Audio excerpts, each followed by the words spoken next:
Muito obrigado, senhor presidente, nobres deputados. Ocupo essa tribuna hoje para esclarecer, chamar a atenção, mostrar todos os equívocos históricos, equívocos religiosos, equívocos ministeriais, equívocos das forças policiais, equívocos dos proprietários, equívocos que se sucedem nesta crônica da tragédia anunciada, que foi a morte do índio Osiel no processo indígena de demarcação no meu Mato Grosso do Sul. Mato Grosso do Sul, meu caro deputado Akira Otsubo, nós que somos representantes daquele pedaço de terra conquistado pelo Brasil na Guerra do Paraguai, único estado pelo qual muitos brasileiros deram a sua vida, quando no ano que vem completaremos 150 anos do início daquela guerra.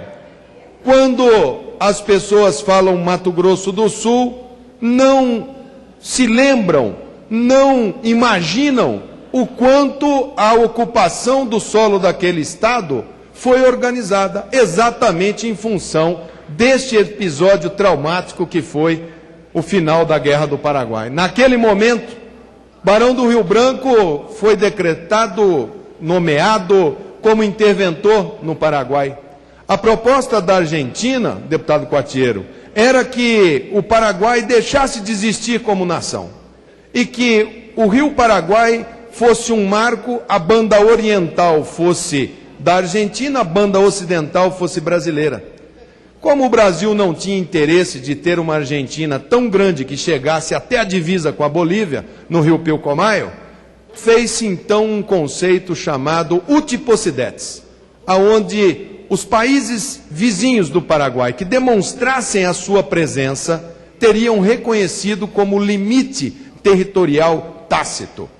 Com isso, o sul do Mato Grosso de então demonstrou pela presença de brasileiros que haviam sido prisioneiros de guerra, como Dona Senhorinha Barbosa, o ponto mais ao sul do estado de Mato Grosso.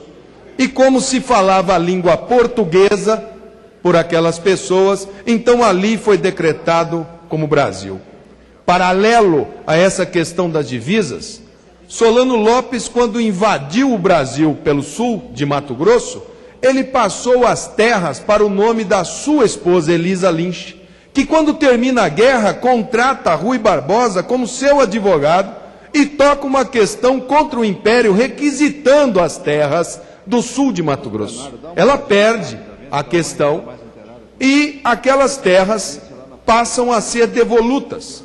E manda-se que o Batalhão de Engenharia do Exército demarque do município de Coxim até o sul de Mato Grosso e faça o mapa e coloque os marcos da fronteira.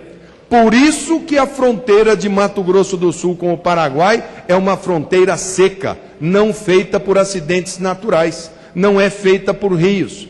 Por isso que estas matrículas todas foram sendo concedidas para os brasileiros que para lá se dirigiram, todas elas dentro de uma ordem muito bem estabelecida. O indigenista desta operação do Exército Brasileiro foi Rondon. Rondon apontou, aqui são os índios caiuás, aqui são os terenas, mostrou as 6 bacias indígenas, sendo que uma delas, deputada Cida, era a dos índios Caduel ou Guaicurus, e a eles, como lutaram a favor do Brasil na Guerra do Paraguai, foi dado meia sesmaria, 350 mil hectares, hoje, campo dos índios, e que ficaram muito bem estabelecidos. Os índios Guarani, que estavam ao lado, exatamente na área de território que seria do Paraguai e que o Brasil anexou ao território brasileiro, eles lutaram a favor do Paraguai. A eles não foi feita demarcação. Quando a companhia Mate da Laranjeira, que faz o primeiro ciclo econômico daquele estado, foi estabelecida é exatamente na região de Ponta Porã, Aral Moreira, Antônio João, utilizando o ciclo econômico da erva mate e povoando de brasileiros, obrigando a todos a falarem a língua portuguesa como nosso instrumento cultural de ocupação daquele espaço. Nesse momento em que estamos nos estertores do Império, no final de 1880, é que os títulos começam a ser entregues para os colonos brasileiros. Famílias de Minas, como José Antônio Pereira, que funda o Arraiá de Campo Grande, famílias do estado do Paraná, famílias do estado do Rio Grande do Sul, que são convidados a virem para o então estado do Mato Grosso para colonizá-lo.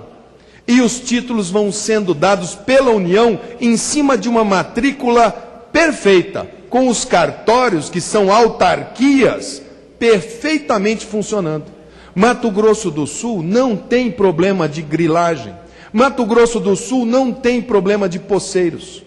O que ela teve foi que em cada uma das revoltas que ocorreram na República, o presidente mandava os seus correligionários ocuparem mais um pouco o solo de Mato Grosso, principalmente no sul do estado. Terras férteis. Em 1932, nós tivemos a Revolução Constitucionalista de 32. O Mato Grosso se dividiu ao meio, deputado Caiado. Nós, do sul de Mato Grosso, diferente de Cuiabá, nós apoiamos uma revolução constitucionalista contra Getúlio. Nós mandamos tropas para lutar junto de São Paulo, para defender uma constituinte. E declaramos independência de Cuiabá. Definimos que Campo Grande era a capital e colocamos o nome de Estado de Maracaju, com Vespasiano Barbosa Martins como governador daquele estado. Nós perdemos essa Revolução de 32 para Getúlio. Getúlio, então, decide implantar o getulismo no sul de Mato Grosso e risca todas as terras que a União dispunha, basicamente terras ocupadas por índios, e manda para lá os colonos do lenço vermelho no pescoço, e cria a colônia agrária de Dourados, cria a colônia do Vale do Ivinhema, cria uma série de áreas para que a produção agrícola aumentasse e, ao mesmo tempo, se ocupasse aquele estado com o getulismo, com a política de ocupação. É uma nova safra de títulos, todos eles da União. Os títulos dados por Dom Pedro, os títulos dados na Primeira República, na República Velha, os títulos dados por Getúlio, todos eles títulos que as pessoas receberam, os originários, a convite desta força chamada União, essa força chamada Brasil, que queria ocupar terras férteis para produzir alimentos para os filhos desta nação brasileira. No momento em que as pessoas acreditaram no convite da União e que foram e que receberam os títulos, segundos, terceiros, quartos, quintos de boa fé adquiriram esses títulos. Esses títulos tiveram transmissão hereditária, tiveram compra, venda, permuta, todos eles registrados nos cartórios, autarquias do governo, que cobrou imposto, que cobrou ITBI, que reconheceu os limites.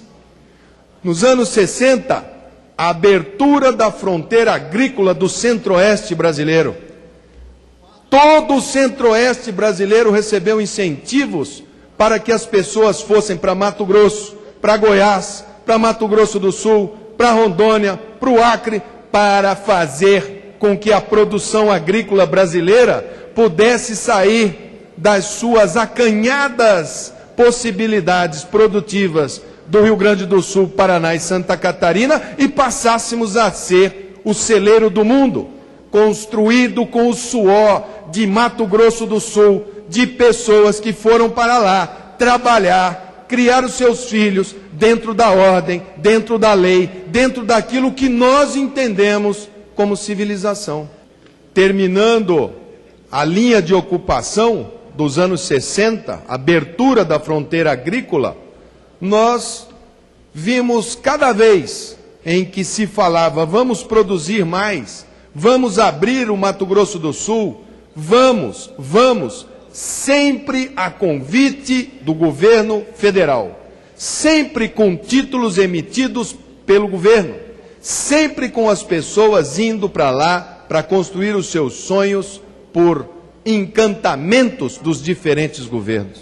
Chegamos à Constituição de 88, deputado Caiado, e nós tivemos nessa casa, pelo que fui reler nos anais da Constituinte, uma discussão ideológica sobre o uso da terra, que Vossa Excelência participou ativamente, aonde, de um lado, havia um conceito de que a terra não seria considerada uma propriedade privada, calcada em estudos, muitas vezes baseados em regimes socialistas de exclusão, e do outro lado, um grupo de constituintes pensando, sim, que a propriedade privada teria que ser respeitada. Prevaleceu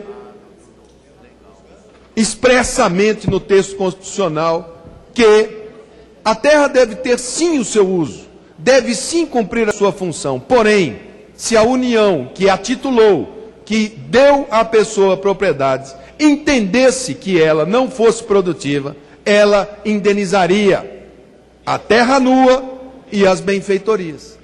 Tirando situações em que a pessoa está fazendo uso da terra para uso de cultivo de drogas, em todas as outras se respeita o princípio da propriedade e se indeniza a terra nua e as benfeitorias. Porém, no capítulo dos indígenas, houve um entendimento pelo Constituinte de que, se a terra indígena fosse, esta terra teria que servir para suportar a sua tradição cultural, não seria expropriado. Porém, a discussão era, por exemplo, no Parque Nacional do Xingu, terra tradicionalmente indígena, terra delimitada, um branco eventualmente invade ou casa com uma índia, a índia falece, o branco está lá dentro e requisita um uso capião. A Constituição veio para proteger a terra do índio, da União. A Constituição não veio para proteger esbulho, ela não veio para humilhar o brasileiro que recolheu o seu imposto, que viveu sobre a lei, que foi como um pioneiro, amante da terra, fecundar a terra. A Constituição, ela não retirou do brasileiro que está no Vale do Anhangabaú, em São Paulo, o direito de ser proprietário do lote de terra no Vale do Anhangabaú, nem de Ipanema, nem de Copacabana e nem da Fazenda Buriti. A Constituição não o fez. Se utilizando da dubiedade do artigo, inicia o movimento novamente ideológico de retirar a terra e dar a terra sem pagar nenhum tipo de indenização.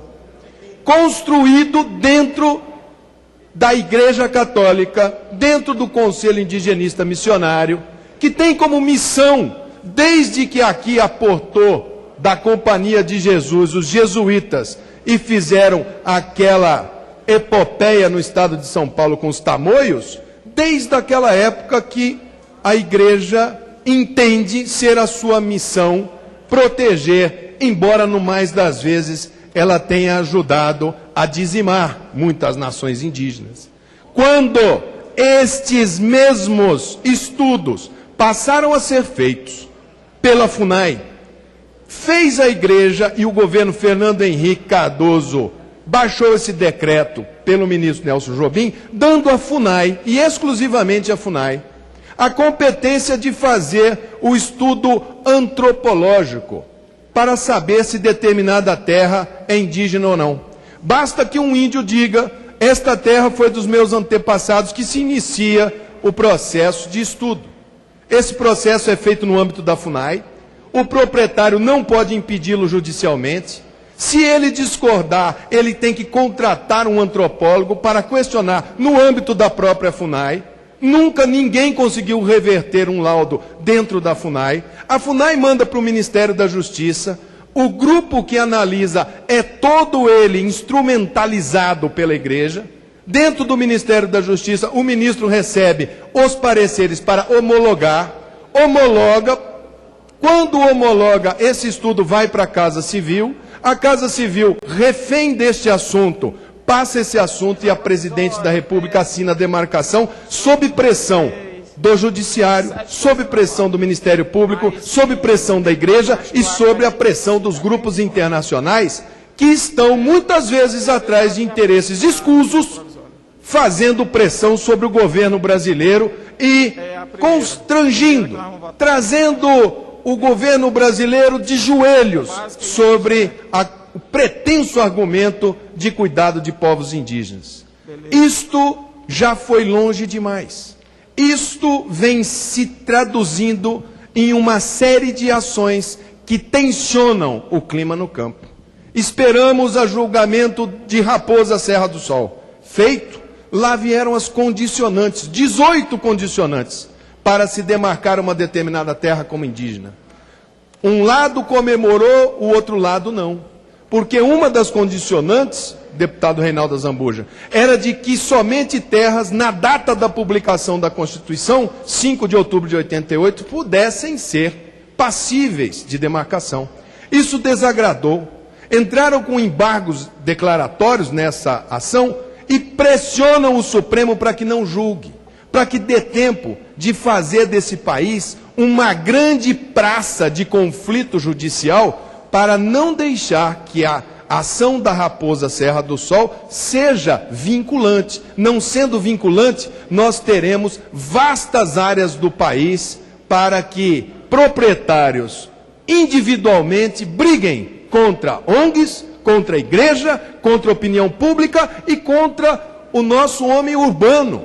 O brasileiro que está lá no Rio de Janeiro, em Ipanema, o brasileiro que está lá em Salvador, e que olha e fala assim: quem está maltratando os índios? Coitado dos índios.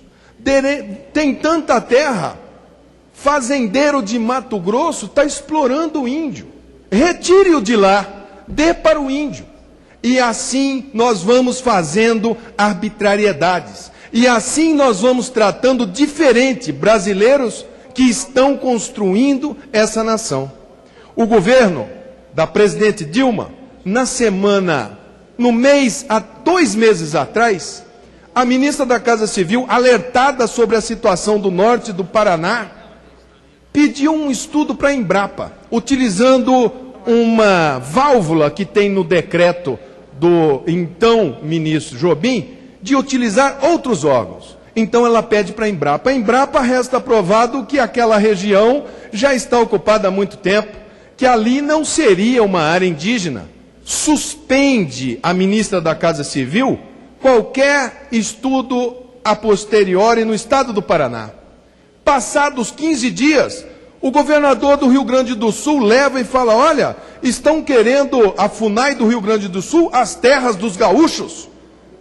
A ministra da Casa Civil atende o governador Tasso Genro e suspende no Rio Grande do Sul. Isso fez com que no Mato Grosso do Sul se desrespeitasse daquela fase em diante toda e qualquer forma de lei. Invasões generalizadas, bang-bang, ninguém mais se entendia. A lei foi rasgada no Jornal Nacional porque não passava de um papel. Esta posição do governo de colocar o Ministério das Cidades, o Ministério da Agricultura, o Ministério do Desenvolvimento Agrário, para também dar laudos complementares ao da FUNAI, somente prorroga o sofrimento. Isto não atende aos índios, isto não atende aos proprietários, isto vai jogar um irmão contra o outro. Isso vai fazer com que o Mato Grosso do Sul passe os próximos 100 anos sendo considerado um estado pária, Ninguém vai querer investir naquele estado.